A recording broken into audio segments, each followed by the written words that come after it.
Hi friends, ഇന്ന് ഞാൻ നല്ല സിമ്പിളായിട്ടുള്ള എന്നാൽ നല്ല ടേസ്റ്റി ആയിട്ടുള്ള ഒരു സ്നാക്കായിട്ടാണ് കാണിക്കുന്നത്. മുട്ട കബാബ്. അപ്പോൾ വളരെ എളുപ്പമാണ് തയ്യാറാക്കാൻ. എല്ലാവരും വീഡിയോ കാണുക, ഇഷ്ടപ്പെട്ടാൽ ലൈക്ക് ചെയ്യുക, ഷെയർ ചെയ്യുക, എൻ്റെ ചാനലൊന്ന് സബ്സ്ക്രൈബ് ചെയ്യുക.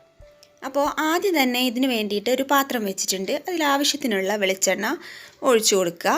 ഇനി അതിലേക്ക് ഒരു മീഡിയം സൈസിലുള്ള 2 സവാളയും ഒരു 1.5 പച്ചമുളക് ചെറുതായി അരിഞ്ഞതും കുറച്ച് കറിവേപ്പിലയും എടുത്തിട്ടുണ്ട്. അത് ചേർത്ത് കൊടുക്കുക.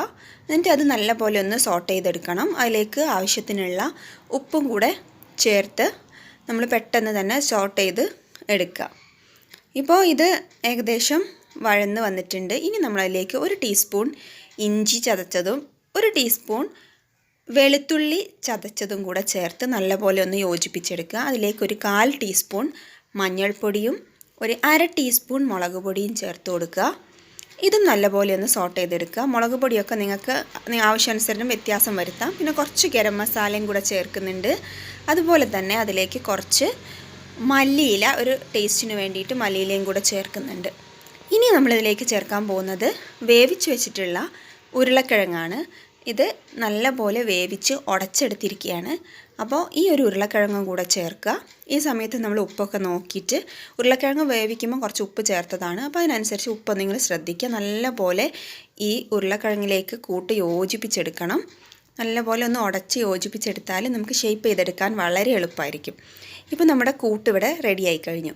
ഇനി ഇതിനാവശ്യമായിട്ടുള്ളത് മുട്ട കബാബ് ആയതുകൊണ്ട് തന്നെ മുട്ടയാണ്. ഇപ്പോൾ 3 മുട്ട ഞാൻ എടുത്തിട്ടുണ്ട്. ഈ മുട്ടയെ നമ്മൾ ഒരു 4 പീസായിട്ട്, നീളത്തിലുള്ള 4 പീസായിട്ട് മുറിച്ചെടുക്കണം. ഇതേ രീതിയിൽ നമ്മൾ 4 പീസായിട്ട് ഓരോ മുട്ടയും നമ്മൾ മുറിച്ചെടുക്കുക. പിന്നെ ആവശ്യമുള്ളത് ഇതാ ഇങ്ങനെ മുറിച്ചെടുത്തിട്ടുണ്ട്. ഇനി ഇതിലേക്ക് ആവശ്യമുള്ളത് കുറച്ച് റസ്ക് പൊടിച്ചതാണ്. ബ്രെഡ് ആയാലും മതി, ബ്രെഡ് പൊടിച്ചെടുത്താലും മതി, ഏതെങ്കിലും ഒന്ന്. ഇനി നമ്മളിത് ഷേപ്പ് ചെയ്തെടുക്കുകയാണ്. ഈ കൂട്ട് ആദ്യം തന്നെ ഇതിന് വേണ്ടിയിട്ട് ഒരു മുട്ട പതപ്പിച്ചെടുക്കുകയും കൂടെ വേണം. റസ്ക് പൊടി ഇവിടെ റെഡിയാണ്, മുട്ടയും കൂട്ടും എല്ലാം റെഡി ആയിട്ട് വെച്ചിട്ടുണ്ട്. ഇനി ആദ്യം നമ്മൾ ഒരു വലിയ ഉരുളയാക്കിയിട്ട് എടുത്തിട്ട് അത് നമ്മൾ കൈകൊണ്ടൊന്ന് ഷേപ്പ് ചെയ്ത് എടുക്കുക. ഷേപ്പ് ആയതിനു ശേഷം അതിലേക്ക് ഒരു മുട്ടയുടെ പീസ് വെച്ച് കൊടുത്തിട്ട് നമ്മൾ മടക്കിയെടുക്കുക. തിരിച്ചു വെച്ച് മുട്ട വെച്ചാലും നമുക്ക് ഈസി ആയിട്ട് മടക്കിയെടുക്കാം. എങ്ങനെയായാലും മതി. ഇനി അത് നല്ലപോലെ ഒന്ന് കവർ ചെയ്ത് എടുക്കുക. ഇതേ രീതിയിൽ തന്നെ നമ്മൾ ബാക്കിയുള്ള എല്ലാതും ഫസ്റ്റ് ഒന്ന് ഷേപ്പ് ചെയ്ത് എടുക്കുക. ഇപ്പോൾ നേരത്തെ കാണിച്ച പോലെ തന്നെ ഒന്ന് പരത്തി അതിനകത്ത് മുട്ടയും വെച്ച് നല്ലപോലെ ഒന്ന് ഷേപ്പ് ചെയ്ത് എടുക്കുക. ഇനി അതിന് ശേഷം ഇതെല്ലാം കൂടെ ഓരോന്നായിട്ട് നമ്മൾ കലക്കി വെച്ചിട്ടുള്ള മുട്ടയിൽ ഒന്ന് മുക്കിയെടുക്കണം. അത് കഴിഞ്ഞിട്ട് നമ്മൾ കട്ട്ലറ്റിനൊക്കെ ചെയ്യുന്ന പോലെ തന്നെ ബ്രെഡ് ക്രംസോ അല്ലെങ്കിൽ റസ്ക് പൊടി, ഇപ്പോൾ റസ്ക് പൊടിയാണ് ഉപയോഗിച്ചിട്ടുള്ളത്, അപ്പോൾ അതിലൊന്ന് നമ്മൾ തട്ടിയെടുക്കുക. ഇതേ രീതിയിൽ തന്നെ നമ്മൾ ഓരോന്നും ചെയ്ത് എടുക്കുക. ഇപ്പോൾ എല്ലാം ഇവിടെ റെഡിയായി കഴിഞ്ഞിട്ടുണ്ട്. നല്ലൊരു ഷേപ്പാണ് കാണാൻ. അപ്പോൾ ഇനി നമ്മളിത് ജസ്റ്റ് നല്ലപോലെ ഒന്ന് ഫ്രൈ ചെയ്തെടുക്കണം. നല്ല ചൂടായിട്ടുള്ള എണ്ണയിലിട്ടിട്ട് ജസ്റ്റ് ഒന്ന് ഫ്രൈ ചെയ്തെടുക്കാനേ ഉള്ളൂ. പെട്ടെന്ന് റെഡിയായി കിട്ടും. അപ്പോൾ നല്ല അടിപൊളി സ്നാക്കാണ്.